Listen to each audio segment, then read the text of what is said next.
The Federal Reserve raised interest rates again today in its effort to stamp down surging inflation. The hike was a half percentage point, a move that will affect the pocketbooks of millions of Americans. Federal Reserve Chair Jay Powell said more hikes are planned for this summer and later in the year. The Fed has changed its course for steering the economy considerably.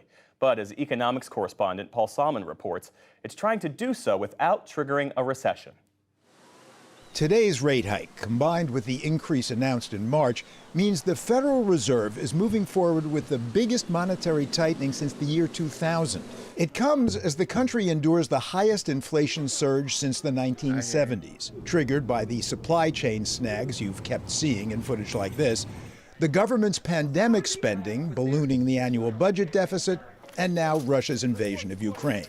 Fed Chair Jerome Powell spoke today about the move. It's inflation that people are feeling all over the country. And it's very important that they know, that we know, how painful it is and that we are working hard on fixing it. Now, Fed critics argue that years and years of new money creation, all that so-called quantitative easing, has set us up for the inflation problem, and the Fed is doing too little too late. But Chairman Powell reiterated the Fed expects to hike rates several more times this year. Practically speaking, of course, higher rates mean higher costs for borrowing, for a mortgage, say, or a car lease. And typically they hammer the stock market, with the S&P index down 13% so far this year. But the big question is the one the Fed always faces. Can it dampen an overheated, overinflated economy without overdoing it and causing a recession, steering its ever-elusive middle course to a soft landing? I would say I think we have a good chance to have a soft or softish landing or outcome, if you will. Businesses are in good financial shape. The labor market is, as I mentioned, very, very strong. And so it doesn't seem to be anywhere close to a downturn.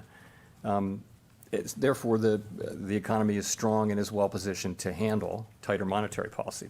It's a historically tricky bit of navigation right now, with the world in turmoil, prices surging over 6%, while GDP actually sagged 0.4% in the first quarter of the year.